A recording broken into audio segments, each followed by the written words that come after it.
বিশ্বনাথৰ বৰপামুত অসম আদৰ্শ বিদ্যালয়ৰ বাৰ্ষিক আলোচনী অনুৰণন উন্মোচন।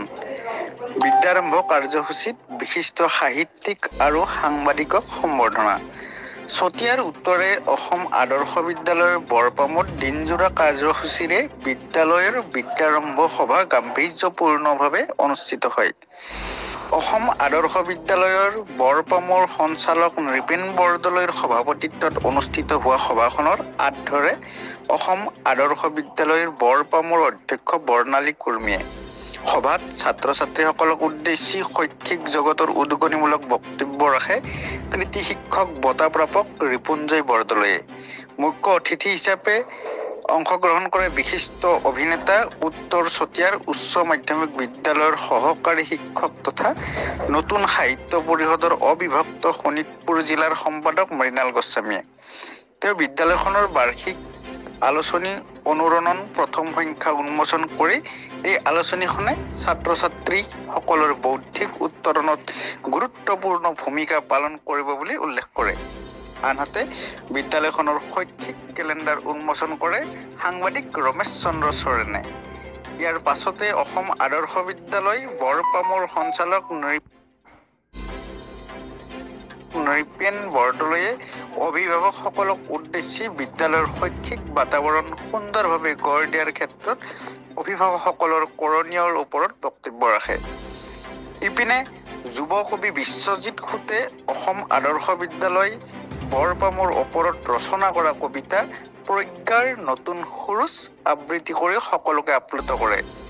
আজিৰ সভাতে শ্ৰীমন্ত শংকৰদেৱ কলাক্ষেত্ৰত অনুষ্ঠিত হোৱা ৰাজ্যিক ভিত্তিক কুইজ হিন্দীত বক্তৃতা প্ৰতিযোগিতাত প্ৰথম স্থান লাভ কৰা খুচি ঘাটোৱাৰ আৰু ইংৰাজীত বক্তৃতাত দ্বিতীয় স্থান লাভ কৰা কৃষ্ণাংগী ফুকনে বক্তৃতা প্ৰদান কৰে।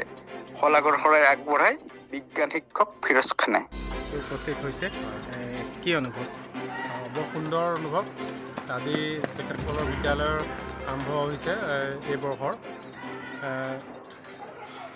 অসম আদৰ্শ বিদ্যালয় বৰপামৰ যিটো তেওঁলোকৰ জয়যাত্ৰা খুব সুন্দৰকৈ তেওঁলোক আগবাঢ়িছে। খুব কম সময়ৰ ভিতৰত এখন সৰ্বাংগ সুন্দৰ বিদ্যালয়লৈ পৰিণত হৈছে। মই আশা কৰিছোঁ এই অঞ্চলৰ ইতিমধ্যে অভিভাৱকসকলে জড়িত হৈছে। প্ৰায় 200 ওচৰ ল'ৰা ছোৱালী আহি এই বিদ্যালয়ত নামভৰ্তি কৰি পেলাই তেওঁলোকৰ শৈক্ষিক জীৱন আগুৱাই নিছে।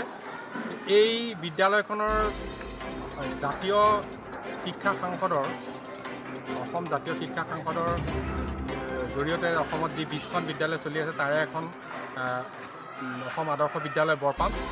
এই বিদ্যালয়খনৰ যিটো মানে ছাত্ৰ ছাত্ৰীক যি ধৰণে তেওঁলোকে পঠন লিখন যিটো শৈলীৰে তেওঁলোকে আগবঢ়াই নিছে, এটা আদৰ্শমুখী এটা শিক্ষা য'ত বিজ্ঞান মনস্কতাৰ কথা আছে, য'ত তেওঁলোকৰ প্ৰতিভা বিকাশৰ কাৰণে বিভিন্ন ধৰণৰ তেওঁলোকে ব্যৱস্থাপনা ৰাখিছে। সংগীত, চিত্ৰকলা আৰু খুব মুকলিকৈ তেওঁলোকক শিক্ষাদান দিয়ে।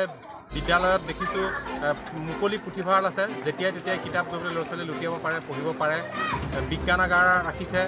তেনেকৈ তেওঁলোকে অসমীয়া বিজ্ঞানীসকলৰ লগত পৰিচয় কৰাই দিছে, বিশ্ববৰেণ্য বিজ্ঞানীসকলৰ লগত পৰিচয় কৰি দিছে, অসমীয়া সাহিত্যিকসকলৰ লগত তেওঁলোকৰ পৰিচয় কৰাই দিছে। আজি বিদ্যালয়ে তেওঁলোকৰ প্ৰথম যিখন বিদ্যালয় আলোচনী প্ৰথম অনুৰণন বুলি আজি এই বছৰত তেওঁলোকে মুকলি কৰিছে। সেই অনুৰণন মোৰ হাতে মই মুকলি কৰিবলৈ পাই মই সৌভাগ্য হৈছোঁ। আৰু তাৰ আগতে তেওঁলোকে পাচি পত্ৰিকা জোনাকী প্ৰকাশ কৰি আহিছে যোৱা 3টা বৰ্ষত। এই বিদ্যালয়খনৰ বিভিন্ন ধৰণৰ চিন্তা চৰ্চা এটা আদৰ্শনীয় যে এই বিদ্যালয়খনে এই উত্তৰ চতিয়া অৰ্থাৎ এই শোণিতপুৰ জিলা বা বিশ্বনাথ জিলাকো আমি ধৰিব পাৰোঁ। এই অঞ্চলটোত এটা গোটেই অঞ্চলটোত এটা প্ৰভাৱ পেলাবলৈ ধৰিছে। এটা নতুন ধৰণৰ শিক্ষাৰ বাতাবৰণ আনিছে। এই জয়যাত্ৰা তেওঁলোকে অব্যাহত ৰাখিব। মই আজি সঁচাই আহি বিদ্যালয়খন উপস্থিত হৈ খুব আনন্দিত হৈছোঁ। গৌৰৱবোধ কৰিছোঁ যে আমাৰ মাজত এনে বিদ্যালয় আছে যি বিদ্যালয়ে শিশুসকলক ইমান সুন্দৰকৈ আগবাঢ়ি দিছে। খুব ভাল লাগিছে। অসম আদৰ্শ বিদ্যালয় বৰপামলৈ এই বিদ্যালয়লৈ মই প্ৰতিষ্ঠা কালৰ লগতে জড়িত। প্ৰতিষ্ঠা কালৰ পৰাই যিকোনো অনুষ্ঠানত যেতিয়াই নিমন্ত্ৰণ জনাই মই তেতিয়াই আহিছোঁ আৰু দেখিছোঁ ইয়াত যি শিক্ষাৰ মানদণ্ড অধিক উন্নত আৰু বিদ্যালয়খনৰ জয়যাত্ৰা বহুত ওপৰলৈ গৈছোঁ। আমি ছাত্ৰ ছাত্ৰীসকলৰ যি শিক্ষা ইয়াত দেখিছোঁ, আমি ইংৰাজীত বক্তৃতা শুনিছোঁ, হিন্দীত বক্তৃতা শুনিছোঁ, অসমীয়াতো শুনিছোঁ, আৰু তেওঁলোকৰ যি প্ৰতিভা এই প্ৰতিভাবিলাক আমি দেখি ভাল পাইছোঁ।